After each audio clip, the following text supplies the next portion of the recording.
with Hemang Jani. And Hemang, why don't we talk about what Mr. Birla was just alluding to, what we're all watching out for quite closely with respect to the Vodafone FPO. A lot of brokerages are saying they are waiting now for concrete steps to play out before investing. Your advice? Good morning. Yes, I think it's a big event for India's telecom sector, and after going through such a big turmoil in the last, let's say, about 2 years, finally the company has been able to raise, almost about 18,000 crore, and the response was so encouraging. So that is definitely a big positive sign. And we do think that at least for now, there is a lot of comfort that the company will be able to continue their operations. Now, how much of the of funds do they require to really take on the big incumbent players, in terms of the 5G rollouts, etc. That is something that we'll have to, wait and see. But for now, for surely, there is going to be stability in the sector. You will see a gradual improvement in the and that will bode well for not only Idea but for some of the incumbent players. So we have a positive view on Idea. I think you can look at a 15 to 16 rupees kind of a price in the near term. Let's say next 3 to 6 months. Eventually, it depends how much government is able to own the company, what kind of funds the company is able to raise. Stocks which are going to be in focus this morning. Of course, it's going to be all about Axis Bank, the positive numbers, and then Kotak Bank, the negative news as well. So those are two stocks that the street is definitely going to be reacting to. There's also, the sugar pack that's going to be in focus. Remember, the government has now allowed sugar mills to use about 6.7 lakh tons of B-heavy molasses for ethanol production. So sentiment positive for sugar companies. There's Anantraj Industries as well. Strong Q4 numbers. They've delivered the highest ever PAT, the EBITDA, the sales as well, which have been recorded. And then Godrej Consumer, wherein the house of UBS maintains a buy. They've upped the target price as well now to 1450 from the earlier 1200. So this is going to be another stock which is going to be in focus. Weak numbers, of course, from Dalmia Bharat. So that is something that we're going to be looking out for. But Hemang, we were chatting with Sanjeev as well before we had to cut across to the Vodafone press conference. But what is it that you're making of this charged up rally within the metals pack, and whether there's still opportunity to invest, or do you think it's more of a tactical move? I think the increase in the iron ore prices and the way the production data has come out in, let's say, China, US, I think people do feel that there is going to be a fair bit of demand and the pricing environment is getting better.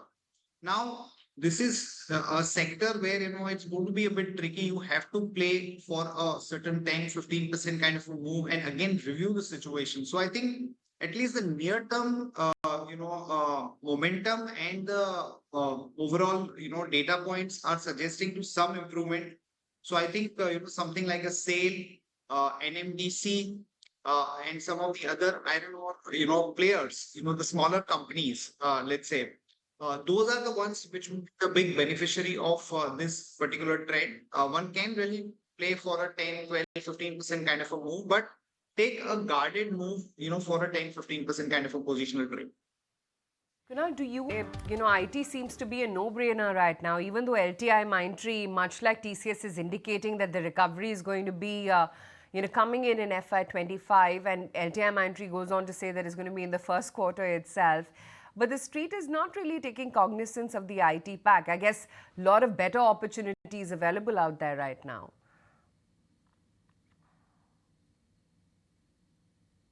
Is that question for me? Yes, Hemang, for you on IT. Yeah. Yeah. So, yeah, what you said is right. I think if you look at the numbers, whether it's TCS, Infosys, LTI, Mindtree, what is coming out very clearly is that while the growth is faltering after a subdued year last year, and the managements are not sounding so confident on the growth for next year. So, except TCS, when you look at the outlook that the companies are talking about is very subdued. So I think, it would be good to stay away from the space. Maybe you may have certain niche opportunities through a rate gain or Latent View. Those are the companies which have their own, niche and different business model. But large or mid-cap pure IT services, I think, it is going to be broadly a range-bound, boring kind of a trade. So I would stay away from it. Look, when it comes to Indian Hotels or IHCL, when it comes to their overall quarterly numbers on a year-on-year basis comparison, it has been fairly decent, but sequentially, you did see the high operating and general expenses hurt growth a bit. What's your outlook? I think the numbers that they've reported are not looking that great, but I think as a space, as a theme, that continues to do well. The occupancy levels, the tariff part, and the operating leverage part is going to play out well. So I think as a core portfolio holding, I will be comfortable with some of the names, including Indian hotels. But since the results are not that great, one should try to enter at a mild correction of about 4 to 7%. Right. Hemang, strong set from the entire realty pack. We had Macrotech developers as well come out with its numbers. It's a strong set. Morgan Stanley is saying that the Q4 has been a strong quarter. Pro Pharma ROE currently at 17%. Impressive targets as well for FY25 as well as 26, which they've pegged at 19 to 20 odd percent as well. And they're saying that the FY24 pre-sales growth of 21% targets a 20% in FY25. Even Anantraj Industries, I was just looking at the numbers, it's been the highest ever PAT that they've clocked, EBITDA as well as sales as well on record. Clearly there's no taking away from the fact that realty is in a mega bull trend. But do you think meaty rally is already behind us, or do you still think there's opportunity to get in afresh and into any of these real estate names? So while we may have small corrections here and there, when we look at the sheer data, whether it's fresh sales through retail buyers, or the new project pipeline that some of these companies are building in, and this is not a phenomena which is concentrated certain geographies. It is more or less pan India kind of a trend that we are witnessing. So I think as a theme, I would continue to remain positive. And if you have certain corrections along the way, we should be absolutely comfortable buying more during those corrections. The names that we prefer at this point of time are Macrotech, Oberoi, and some of the Bangalore-based players like Brigade. So I think it makes sense to have some exposure through this sector. Yeah, there's brokerage notes that have come out on the likes of Dalmia Bharat as well, where they maintain an overweight rating with a target price of 24.50. There's also, of course, a slew of brokerage notes coming in on Kotak Bank, and then Investec has got their view on Aurobindo Pharma, where they believe that earnings momentum will only continue to sustain. Hemang, how are you placing yourself within the entire pharma basket, owing to the fact that valuations tend to look a little bit expensive within this space? Are you selective?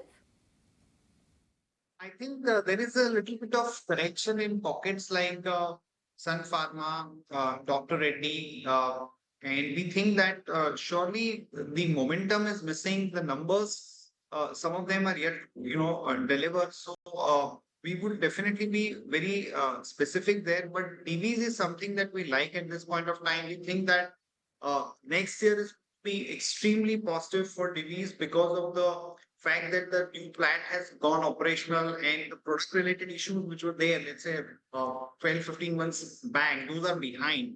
So divis is something that we like. And within the large cap space, we think that Dr. Reddy is relatively better placed, but we would be more comfortable buying into these names post numbers. The take coming in and what the pharma pack is up to. Let's just address some of the other buzzers from yesterday. And of course, it was all about UBL and that double-digit move that you saw on the stock. Heineken came out with its numbers, and that showed a very, very strong growth in the Jan to March quarter. Clearly, Hemang, the alcoholic beverages segment has done very, very well. But what is it that as a shareholder you do with UBL now at 2000 plus levels?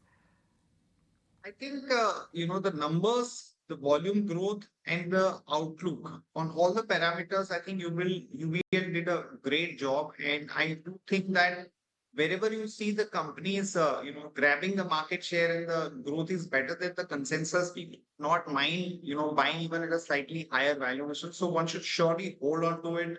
Maybe you can, pause for a bit because the stock was up about 7-8% yesterday.